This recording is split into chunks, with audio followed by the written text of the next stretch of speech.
Hi வணக்கம். நான் விஜயலக்ஷ்மி. நான் ஸ்டூடெண்ட் கவுன்சிலராக இருக்கேன் சென்னையில் சிபிஎஸ்சி ஸ்கூலில். ஒரு 4 வருஷ கனவு என்எல்பி படிக்கணும் அப்படிங்கிறது.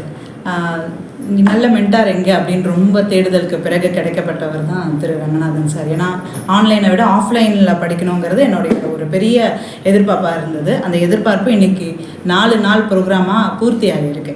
அது ரொம்ப சந்தோஷமாக இருந்தது. என்எல்பிக்கு வர்றதுக்கு முன்னாடி ஒரு லா ஆஃப் அட்ராக்ஷன் மாதிரி ஒரு மெமரிலையும் திங்கிங்லேயும் ஒரு விஷயத்தை எப்படி சேஞ்ச் பண்ணணும் அப்படிங்கிறது மட்டும்தான் புரிஞ்ச விஷயமா இருந்தது.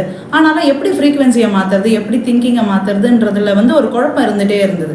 இந்த என்எல்பி செஷன்ஸ் முடிக்கும் போது ஒரு கிளாரிட்டி என்ன கிடச்சிதுன்னா, நம்ம சென்சரியில் அதை எப்படி கொண்டு வர முடியும், ஒவ்வொரு சென்ஸும் அந்த திங்கிங் பேட்டர்னாக அந்த மெமரியாக எப்படி நம்ம உருவகப்படுத்தலாம் அப்படிங்கிற ஒரு விஷயத்துக்குள்ளே போக முடிஞ்சுது, புரிஞ்சிக்க முடிஞ்சுது. அது ப்ராக்டிக்கலாக அப்ளிகேஷன் தான் இந்த ப்ரோக்ராம் ஃபுல்லாகவுமே இருந்தது. அதாவது ஒரு சாதாரண தியரட்டிக்கலாக ஒரு புக்கை வச்சு எடுக்கிற மாதிரியே இல்லை சார். எல்லாமே ப்ராக்டிக்கல் செஷனாக நாங்கள் பண்ண அது உள் வாங்கப்பட்டிருக்கு. ஒவ்வொரு நாடி நரம்புலலாம் வேலை செய்யணும்னு சொல்லுவாங்கள்ல, அந்த மாதிரி அந்த என்எல்பி செஷனை பார்க்க முடிஞ்சது.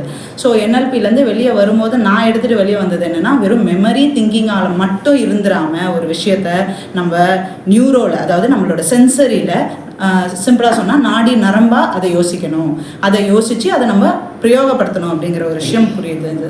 அடுத்தது சாரை பற்றி பேசணும் அப்படின்னு சொன்னால், ரங்கநாதன் சார் ஒரு கிரேட் பர்சனாலிட்டியாக எனக்கு தெரிஞ்சாங்க. ஏன்னா நிறைய பேர் ரொம்ப தன்னை ஆர்டிஃபிஷியலாக காட்டிக்கிற மாதிரி இருக்கும், மேனரிசம் ரொம்ப அவங்கக்கிட்ட பார்க்க முடியதாக இருக்கும். ஆனால் அவர் கண்டென்ட் ஓரியன்ட் பர்சனாக எனக்கு தெரிஞ்சார். அதாவது என்எல்பி மேலே காதல் வந்ததுன்றதை விட தமிழ் மேலே அதிகமாக காதல் வந்தது. ஏன்னா தமிழில் இத்தனை விஷயங்கள் என்எல்பியில் சொல்லப்பட்டிருக்கு. அதாவது என்எல்பியாக சொல்லப்படலை, தமிழில் சொல்லப்பட்ட விஷயங்களில் எது என்எல்பி அப்படின்றத ஒரு உருவி எடுத்து ஒவ்வொரு நாளும் அதை எக்ஸ்ப்ளனேஷனாக கொடுக்கும்போது, இவ்வளோ இருக்கா, நம்ம படித்த பொயமில் இவ்வளோ இருக்கா, நம்ம படித்த திருக்குறளில் இத்தனை இருக்கா, நம்ம படித்த இந்த சாணக்கியர் சொற்களில் இவ்வளோ இருக்கா அப்படிங்கிற ஒரு புரிதலும் அதை நம்ம கம்பேர் பண்ண முடிஞ்சுது. கம்பேர் பண்ணி இந்த விஷயங்களை இனிமேல் திரும்ப எடுத்து படித்து பார்க்கணும், ரீரீட் பண்ணணும், ப்ராக்டிக்கல் அப்ளிகேஷனாக இதை கொண்டு வரணும் அப்படிங்கிற ஒரு பெரிய அதான் சொன்னேன், என்எல்பிக்கு நம்ம ப்ராக்டிஸ் பண்ணுற மாதிரி இனிமேல் தமிழையும் இதோட லிங்க் பண்ணி படிக்கணும் அப்படிங்கிற ஒரு எண்ணம் இதன் மூலமாக உருவாகியிருக்கு.